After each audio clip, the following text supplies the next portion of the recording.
안녕하십니까. 클릭이 사람의 유진수입니다. 주변에 보면 유독 약 좋아하시는 분들 많이 있는 것 같습니다.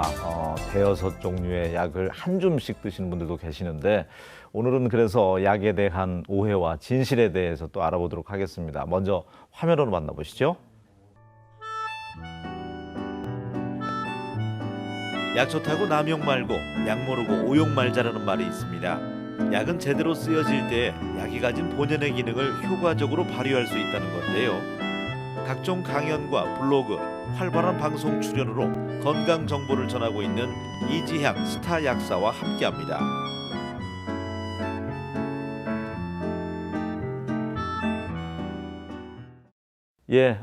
스타 약사로 떠오르고 있는 이지향 약사와 함께하도록 하겠습니다. 안녕하세요. 안녕하세요. 반갑습니다. 네. 익산에서 지금 약국 운영하고 있는데 네, 요즘 네. 보니까 종편 채널에도 자주 등장하시는 것 같고요. 네. 전국 특강까지 굉장히 종횡무진 바쁘다고 들었는데 네. 약국은 누가 운영하나요? 그러면 약국은 이제 같이 일하시는 근무약사님 계시고요. 교대로 운영하고 있습니다. 주로 이제 상담 약사로서 네. 활동을 많이 하신다고요. 네, 맞아요. 그 이야기 좀 해주세요. 어떻게 약국 내에서 상담하냐 아니면은 돌아다니시면서 약국 안에서도 하고요. 약국 밖에서도 해요. 약국 안에서는 이제 제가 방송에 많이 노출이 되다 보니까 전국에서 이제 전화가 오잖아요. 심지어는 찾아오시는 분들도 있고 이제 그분들하고 상담하는 일을 계속해서 몸의 균형을 맞춰주는 일을 하고 있고요. 지금은 또 이렇게 전라북도 약사회하고 또 의료보험공단하고 같이 손을 잡고 너무 약을 많이 드시고 계신 대상자들을 직접 댁으로 방문을 해서 네. 그 약들이 제대로 복용되고 있는지, 제대로 보관은 하고 있는지, 또 드시면서 부작용은 없는지 이런 관리하는 일도 좀 하고 있습니다. 중복되는지. 예, 맞아요. 그러니까 보험 설계하는 분들도 보험 한번 가져와 보세요 해서 맞아요.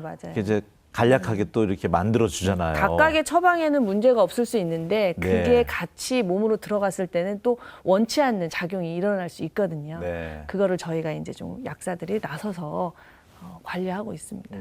제가 이제 여는 말에도 약 좋아하는 분들이 있다, 네. 달고 사는 분들이 있다 맞아요. 하는데 실제 느끼죠? 그럼요. 약국에 오시는 분들 많으니까.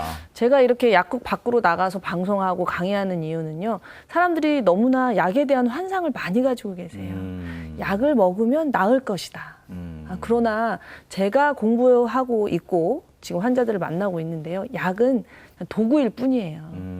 너무 남용하시면 오히려 부메랑처럼 몸을 더 망치게 할 수가 있거든요. 네. 그래서 이제 그런 것들을 알려드리고 싶어서 약국 밖으로 나가게 되었어요. 약국 밖으로 나간 약사, 우스갯소리로 부부 약사가 제일 안 좋다면서요? 하루 종일 같이 있어야 되니까. 아무래도 그렇겠죠. 근데 저는 부부 약사는 아닙니다. 네. 그 책도 내셨더라고요. 이 네. 약사에게 물어보세요. 또 2탄도 준비하고 있고 예. 약에 관한 진실과 오해인데 블로그도 운영하고 있고. 블로그도 하고 있고 예. 또 최근에는 유튜브도 개설해서 네, 하고 요즘은 있고. 뭐 유튜브가 대세다 보니까. 네. 그러면 오늘 이제 모처럼 또 스타 약사를 저희가 초대를 했기 때문에 약에 대해서 좀 진실과 오해에 대해서 좀 네. 풀어보고자 하는데 저는 예전부터 궁금했던 게 처방전 받아오면은 식후 30분이라고 적혀 있잖아요.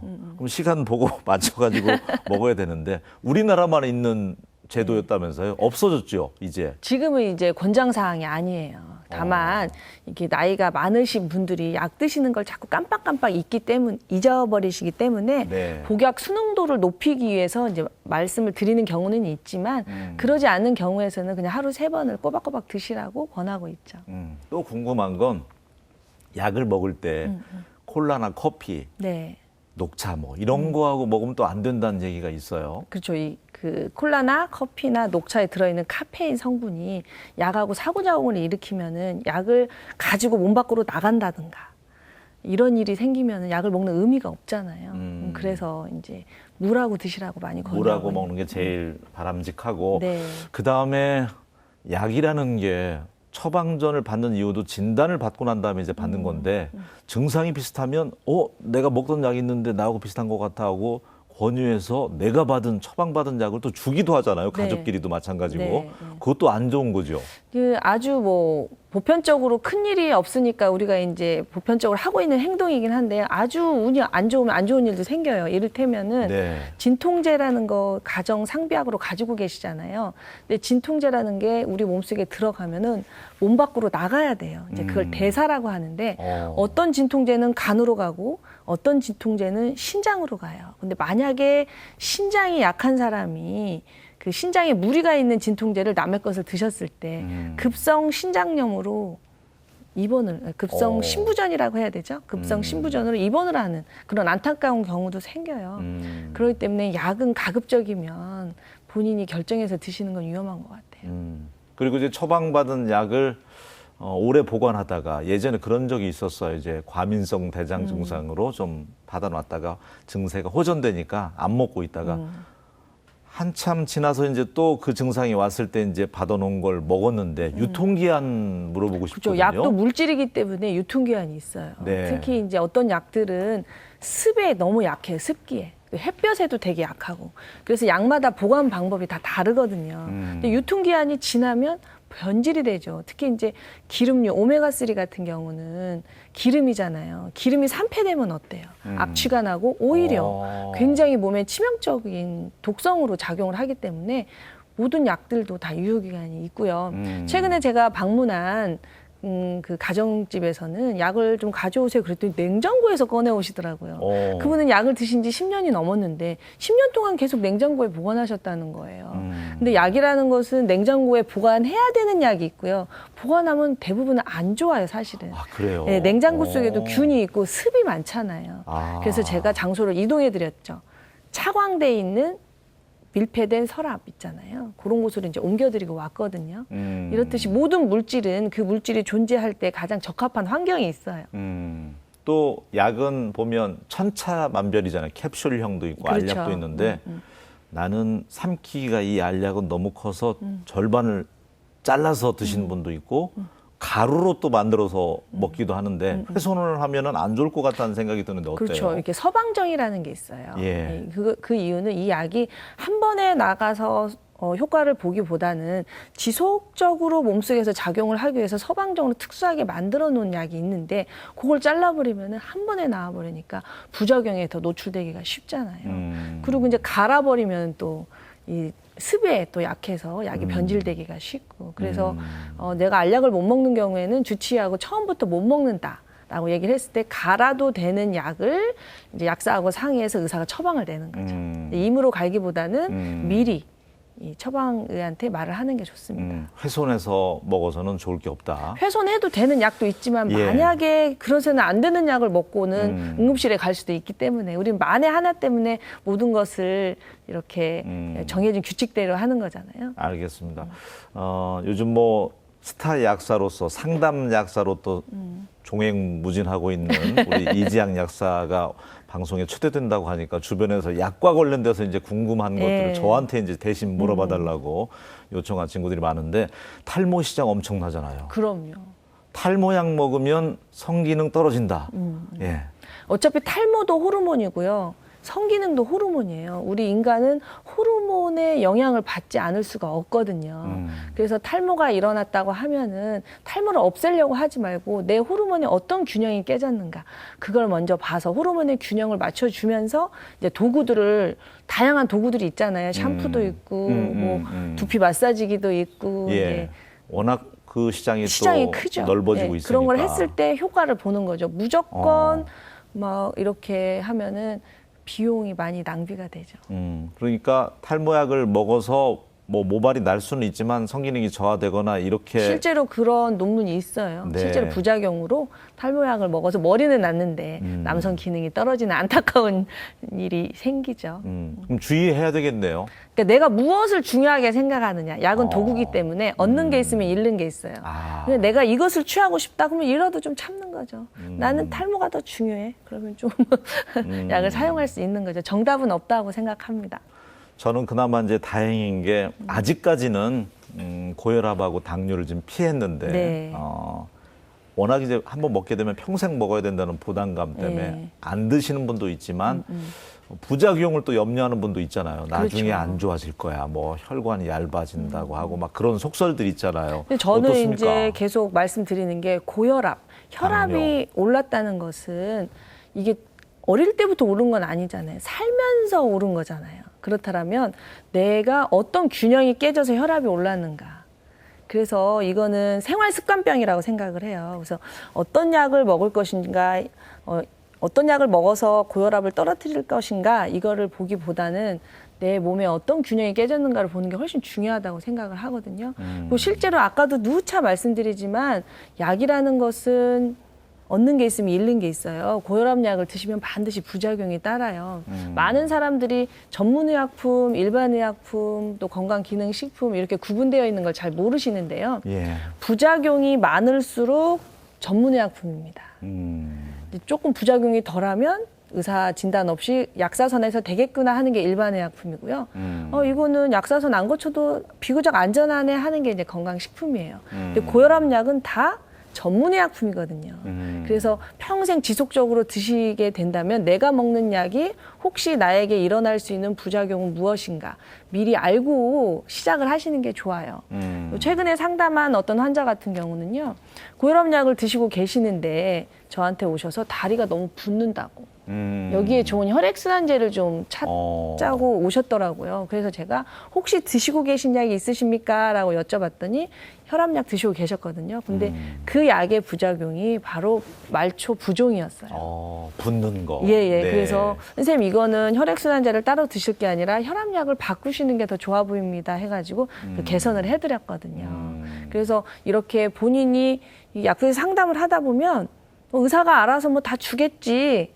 뭐 나쁜 약 주겠어 설마? 근데 의사가 나쁜 약을 주는 게 아니라요. 이 물질이라는 것이 내 몸에서 지속적으로 작용을 하다 보면 원치 않는 작용이 생길 수 있거든요. 그렇기 때문에 본인이 어떤 약을 먹고 있는지 반드시 아시고 그게 대처를 하시는 게 좋을 것 같습니다. 그러니까 우리 그 문화 차이일 수도 있지만 미국에서는 의사가 처방을 딱 해주면 그 약을 그대로 이제 믿고 복용을 하는데 우리나라 사람들은 처방전 딱 나오면 인터넷으로 검색을 해봐서 성분이 뭔지 항생제가 뭐 많이 들어갔는지 스테로이드 성분이 센지 이거부터 판단한다면서요? 저는 그거 나쁘지 네. 않다고 봐요. 예. 본인이 먹는 약이 어떤 약인지 꼼꼼히 알아보고 근데 이제 아무래도 일반인들은 전문 상식이 없기 때문에 그걸 판단할 수가 없잖아요. 본인이 알아서 그냥 이건 나쁜 약이니까 안 먹어버려. 이것도 굉장히 옳지 않은 태도라고 보거든요. 내가 지금 취할 게 있으면은 부작용이 좀 있더라도 얼른 복용을 해서 급한 불을 끄셔야 됩니다. 근데 이제 그게 불이 꺼진 상태에서도 지속적으로 드시고 계시면 오히려 몸에 안 좋을 수도 있기 때문에 이제 그 언제 이 약을 드시고 언제 먹지 않아야 되나 이런 것들을 약사하고 상담을 해서 결정을 해야 된다는 거죠. 근데 본인이 기초 지식을 좀 검색을 해서 기초 지식을 가지고 약국에 방문했을 때 대화가 훨씬 쉽죠. 아무것도 모르는 사람을 얘기하려면 1부터 100까지 다 알려드려야 되잖아요. 네. 그러니까 저는 우리나라 사람들의 그런 지적 그 호기심이 전 나쁘진 않다고 봅니다. 그렇군요. 여성들은 또 한때 피임약에 대한 궁금증도 많았잖아요. 장기 네. 복용하면 나중에 임신하고 싶을 때 안 되는 거 아니야? 그런 질문도 많이 받았을 것 같아요. 상담. 그러나 이제 피임약을 복용하지 않고 혹시라도 임신이 되었을 때 나쁜 어떤 결과가 초래해가지고 자꾸 몸에 수술을 한다거나 이러면 그것도 안 좋잖아요. 좋지 않잖아요. 예. 원치 않은 임신으로 고민하는 여성들도 너무 많기 때문에 저는 이렇게 결혼 정년기가 늘어난 지금 30대 중반 정도의 여성들이 결혼을 하잖아요. 이 시기에 건강한 성생활을 위해서 피임약은 좋은 도구라고 생각을 합니다. 그러나 이 피임약으로 인해서 소실되는 영양소들이 있어요. 이 약이라는 것은 술하고 비슷해서요. 예. 몸에서 빠져나가려면은 술이 빠져나갈 때 굉장히 많은 영양소를 가지고 나가기 때문에 술이 건강을 망친다 이렇게 이해하고 계시잖아요. 약들도 마찬가지예요. 약이 몸에서 빠져나가려면은 몸속에서 영양소를 많이 가지고 나가요. 그래서 피임약을 어쩔 수 없이 계속 장복을 해야 된다면 그 영양소들로 인해서 유실되는 영양소를 좀 이렇게 보충을 하는 게 좋고요. 또 이 피임을 하다가 내가 이제 임신을 하고 싶다 이러면은 예. 일정 정도 약을 끊어서 약이 다 몸 밖으로 배출이 되면 또 안전하게 임신을 할 수가 있거든요. 그래서 약이라는 거에서 너무 겁낼 것도 없고요. 너무 이렇게 남용해서도 안 되고 어떤 균형을 찾는 그 관점, 약에 대한 올바른 관점을 알려드리고 싶어서 이제 약국 밖으로 나가게 된 거죠. 이런 얘기도 좀 해주고 싶어서. 예, 근데 약국 안에서는 사실 예. 계속 손님이 오기 때문에요. 이렇게 막 체계적으로 설명하기도 그렇겠죠. 네, 네. 너무 힘들고요. 또는 어떤 사람들은 호흡을 조금 부정적으로 보시기도 해요. 막 설명을 하면은 뭐 팔려고? 제가 뭔가를 물론 팔려고도 하죠. 네. 뭐 약국을 열었다는 거는 돈도 벌고 싶은 욕망이 있으니까 그걸 부정하진 설명 않는데. 길어지면 약 판다고 하잖아요. 예, 그래서 그런 것 때문에 조금 설명이 어렵고 이래서 아예 내가 밖에 나가서 얘기를 해야겠구나 해서 하다 보니까 많은 사람들이 들어주시고요. 귀를 열고 들어주시고 그리고 또 그것들을 삶에 적용을 해서 많이 건강해졌다고 피드백이 많이 오니까 제가 지치지 않고 전국을 다니고 있습니다. 책도 쓰시고. 네. 저희 가족 내에서는 가장 첨예했던 게 저희 형님하고 저하고 이제 완전히 다른 생각인데 비타민에 대해서 네. 야, 그 일종의 플라시보 효과일 뿐이야. 먹어서 뭐 그냥 다 빠져나간대. 어때요? 비타민 드세요? 저는 먹고 있죠. 120세 장수 시대에 저는 젊고 건강하게 살고 싶으니까 이런 도구들을 활용을 합니다. 그런데 비타민에도 이 두 종류가 있다고 생각하시면 돼요. 천연 유래의 비타민이 있고 합성 원료 비타민이 있어요. 천연 유래는 우리가 비타민 C를 복용한다고 해도 천연에서 그대로 들어왔기 때문에 그 천연에서 주는 뭐 플라보노이드라든가 여러 것들이 같이 들어와서 바로 활용을 할 수 있기 때문에 가격은 좀 비싸지만 몸에 무리가 좀 없어요. 그러나 합성 비타민은 우리가 이렇게 다 추출을 했잖아요. 공장에서 몸에 들어가면은 또 대사라는 걸 받아요.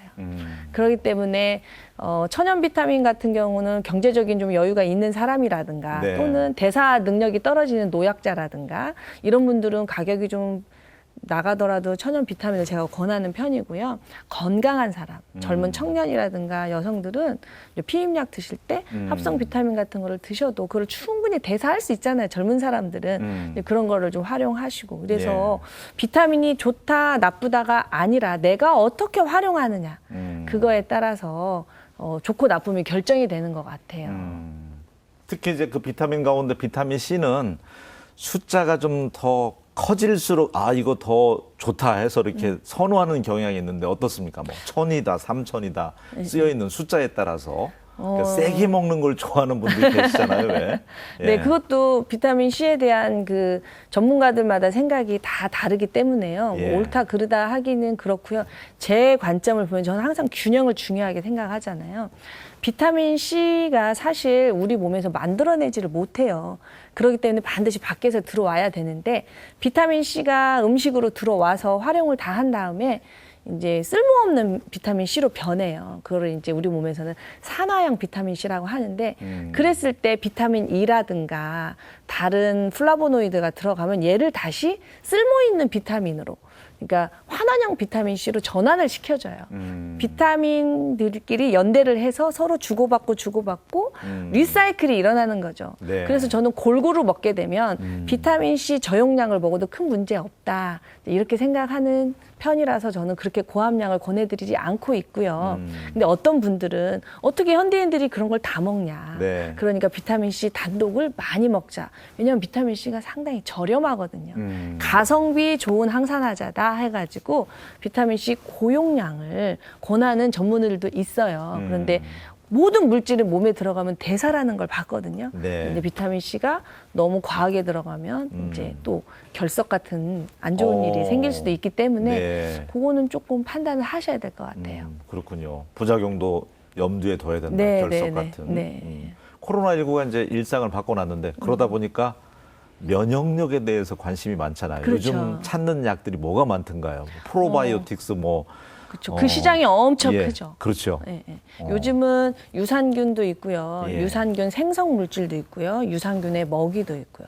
사실은 우리가 이렇게 막 세분화 시켜서 제품을 만들고 판매하고 이럴 일이 없어요. 사실은 우리가 자연에서 온 음식들을 먹으면 그 음식을 먹고 내 균들이 커지고 사실 선생님의 몸은 선생님 것 같지만 사실은 공유하고 있거든요. 균들과 사실은 공유하면서 서로 좋은 물질을 주고받고 이렇게 사이좋게 살고 있는 거거든요. 그러니까 내가 먹는 물질이 나만 먹는 게 아니라 내 뱃속에 살고 있는 좋은 균들도 먹이는구나 하고 식습관 자체를 잘 하게 되면은 우리가 그렇게 많은 비용을 쓸 필요가 없는데 사실 현대인들이 그러지 못하잖아요. 막 매운 음식 먹고 또 이렇게 자극적이고. 예, 네. 또 일회용 인스턴트 음식 많이 먹고 또 칼로리 위주로 먹고 그러다 보니까 균들이 그런 음식을 먹고 살 수 없는 환경이 되는 거예요. 그래서 밖에서 이제 넣어줄 수밖에 없죠. 네, 균이 네. 자꾸 죽으니까 자꾸 넣어서 유익한 균을. 예, 그렇다라고 봐서 저도 이제 뭐 개인적으로 그런 여러 보조 제품들을 먹고 있지만 저는 항상 환자들에게 말씀드리는 게 모든 물질은 도구다. 가장 중요한 거는 밥상에 있다. 건강은 약장에 있지 않고 밥상에 있다. 기본을 지키고 그리고 이런 물질들을 도구로 쓰자. 이런 말을 많이 해드리고 있죠. 그러니까 먹는 음식이 정말 집밥 먹어야 되고 인스턴트 말고 중요하다고 하는데 우리가 일상에서 짜게 먹지 말라고 하잖아요. 네. 그래서 제 친구들은 국 나오면 일단 물을 좀 부어서 식감은 떨어지더라도 이제 그런 경우가 있는데 또 젓갈도 안 먹는 친구도 있어요. 네. 어떻습니까? 근데 이제 모든 것은 제가 누차 말씀드리지만 균형이잖아요. 이 소금이라는 것이 지나치게 우리 몸속에 많으면 소금은 항상 저는 이제 그런 말 많이 하는데 소금이라고 쓰고 물이라고 읽어라. 그러니까 우리 몸속에 소금이 있어야 물이 우리 몸속에 가득 차요. 근데 그런 말씀도 들어보시지 않았어요? 우리 몸의 70%는 물이다. 맞아요. 들어봤어요. 네, 물이 있어야 세포들이 자기들의 본연의 역할을 잘 할 수 있어요. 탈수는 굉장히 위험해요, 인간한테. 그래서 소금이 우리 몸에 충분히 있어야 탈수가 일어나질 않는 거예요. 그런데 혈압이 오를까봐 지나치게 짜게 먹는 걸 염려하다가 지나치게 또 싱겁게 먹는 사람들이 있는 거예요. 또 지나치게 싱겁게 먹으면 몸이 탈수에 들어가요. 그래서 혈액이 부족해지는 현상이 오죠. 그렇게 되면 아까 걱정하신 탈모도 일어나는 거예요. 혈액이 밑으로 가기가 쉽지 위로 가기는 어렵잖아요. 네. 혈액이 적은 상태에서 밑으로 간 혈액이 위로 가겠어요? 못 가죠. 그러니까 머리카락 쪽에는 영향을 받지 못해서 탈모도 일어나고 어지럽기도 하고 안구 건조증도 너무 싱겁게 먹으면 안구 건조증도 올 수도 있는 거죠. 심장보다 위에 있는 조직은요, 심장의 압력으로 혈액 공급을 받잖아요. 그래서 혈압이 있는 이유예요. 혈압이 존재하는 이유는 이 머리, 뇌 때문이라고 생각을 하거든요. 예. 근데 혈액이 충분할 때 심장도 부담이 덜 가겠죠. 없는 혈액을 가지고 심장이 올려 보내려면 훨씬 더 많이 박출을 해야 되기 때문에 사실은 소금이라는 것은 나쁜 게 아니고요. 내 몸속에 적당히 또. 그렇죠. 균형이 있어야 되죠. 네, 오늘 뭐 약에 대해서는 아주 재밌고 쉽게 설명을 잘 해주시기 때문에 스타 약사가 아닌가 싶은데 시간이 얼마 남지 않아서 이 이야기는 우리 고등학교 선배님 꼭 물어봐 달라고 해서 그 매일 박 무슨 스 있잖아요, 음료 파는 거 네네. 매일 드신대요. 괜찮냐고. 별로 바람직해 보이진 않습니다. 이걸 먹으면 정말 피로가 풀리는 것 같고 커피 왜 저 중독이라고 하듯이 네. 매일 한 병씩 드신대요. 그러니까 뭐든지 내가 이것을 안 하면 안 되는 현상, 네. 이걸 중독이라고 말하죠. 네. 이것이 없어도 내가 할 수 있으면 그거는 기호식품인 거죠. 그런데 매일 안 먹으면은 나는 안 돼. 나는 매일 아침에 커피를 안 마시면 나는 일을 못 해. 나는 매일 반주를 해야 돼. 나는 매일 뭔가를 해야 돼. 이거는 중독이죠. 그러면은 내 삶이 그 물질에 좌지우지 되는 거잖아요. 주체적인 삶이 아니잖아요. 박땡땡을 박학간이 많네. 내가 좋아해. 네. 그럼 내가 좋아하는 물질이니까 식품이니까 내가 필요에 의해서 먹을 수도 있고 그거 없이도 나는 살 수도 있고 그랬을 때는 괜찮아요. 하지만 매일 이것을 먹지 않으면 일을 못하는 정도다. 이건 중독이기 때문에 별로 바람직한 것 같지는 않습니다. 자, 아마 이 방송 나도 약을 달고 사는 편이고 의존도가 높은데 이런 분들을 위해서 마지막으로 다 집약해서 네. 한 말씀 남겨주시면서 이 방송은 또 마무리하도록 하겠습니다. 예. 네, 약이 존재하는 이유는 몸 때문이잖아요. 그렇다면 약을 선택하기 전에 몸에서 일어나는 소리를 먼저 들으셔야 될 것 같습니다. 내 몸에서 이런 일이 왜 일어났는가, 몸을 좀 더 사랑하시고 몸이 보내는 신호에 좀 집중을 하신 다음에 그렇다면 내 몸이 왜 균형이 깨졌는가, 이거를 잘 전문가들하고 상담해서 알아보고 그 다음에 약을 도구로서 쓰시면 좋을 것 같습니다. 어떤 분들은 약을 너무 싫어해서 아예 안 드시기도 하고요. 어떤 분들은 약을 너무 좋아해서 너무 많이 드시기도 해요. 약은 내 몸을 위해서 내가 갖다 쓰는 물질이니까요. 필요하면 쓰고 필요하지 않으면 안 쓰는 겁니다. 약이 몸을 질병을 다 해결해 줄 거라는 환상을 절대 갖지 마시고요.